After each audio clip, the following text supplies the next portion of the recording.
Oi pessoal, tudo bem? Então eu gostaria de começar essa semana falando para vocês sobre um conceito super importante que é o Brain Capital, ou, traduzindo para o português, o capital cerebral.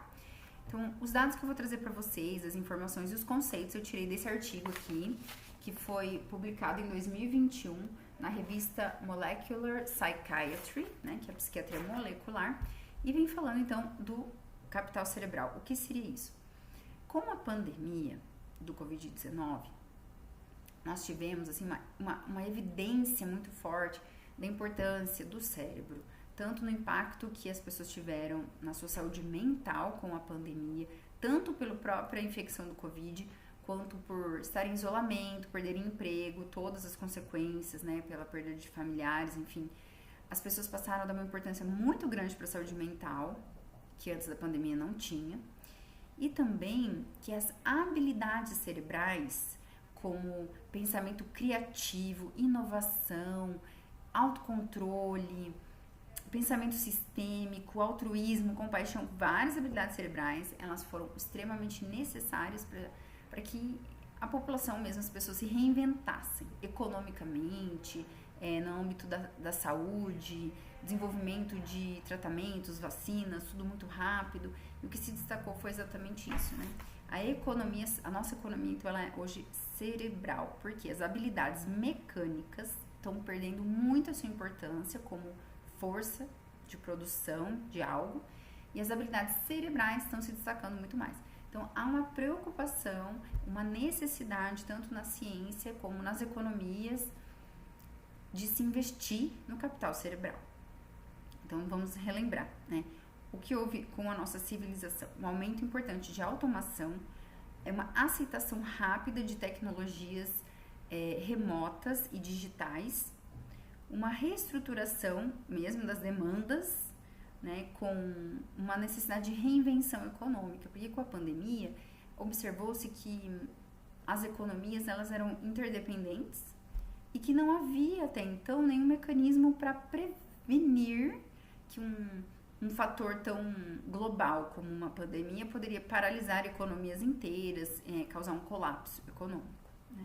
Então, por isso, hoje, há uma demanda para pesquisa e investimento em capital cerebral. Então, nós já falamos que a saúde cerebral, ou seja, como cuidar do nosso cérebro, o que fazer para que o nosso cérebro ele possa se desenvolver e ele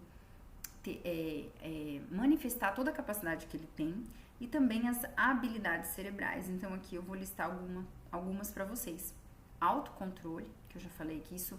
Então, hoje a gente sabe que quem tem autocontrole é uma pessoa que tem muito mais sucesso. Por quê? Porque os prazeres fáceis, eles vão contra o autocontrole, certo? Então, o uso de substâncias que causam dependência, comportamentos compulsivos, que não vão a longo prazo gerar objetivos de acordo com os nossos valores.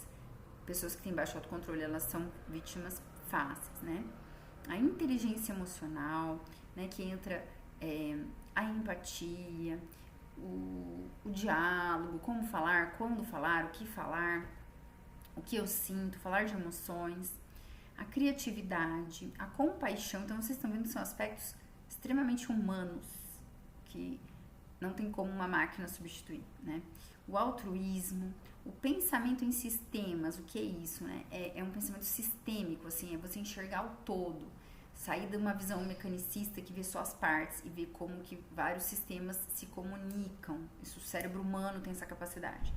A inteligência coletiva, o que é isso? É uma inteligência compartilhada de muitos indivíduos, de muitas culturas, de muitos contextos, que é a inteligência da espécie humana. E é você conseguir fazer essa troca, de conhecimentos, de experiências entre indivíduos, muito rico. E a flexibilidade cognitiva, que é a capacidade que o nosso cérebro tem de se adaptar a novas situações, Então, o ser humano tem essa capacidade de rapidamente se adaptar a várias situações, Isso é o que garantiu aí o predomínio da nossa espécie, sobre as outras, Como o ser humano tem essa capacidade.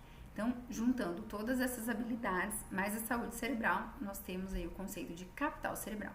Então, a notícia é, se você não entende nada de cérebro, como ele funciona, como ele é controlado, o que reforça o nosso cérebro, o que ele busca, o que faz mal para ele, eu deixo aqui uma sugestão, que você passe a se informar, que você passe a ler mais sobre o seu cérebro, que você aprenda o que faz bem para o seu cérebro, né? Eu venho trazendo aqui, claro, né, dentro da saúde mental, do comportamento humano, várias dicas, mas que você entenda que esse é o futuro. O seu cérebro é um bem, é uma riqueza muito grande que você tem. Então, sempre se aprimore, não fique parado, não fique estagnado, leia, busque informações de qualidade, faça exercício físico, se alimente corretamente, durma bem, tome bastante água, trate de doenças mentais se você tem, trate corretamente, busque um médico bom, faça psicoterapia, enfim, vamos blindar mesmo o nosso cérebro, porque ele é uma grande fonte de riqueza.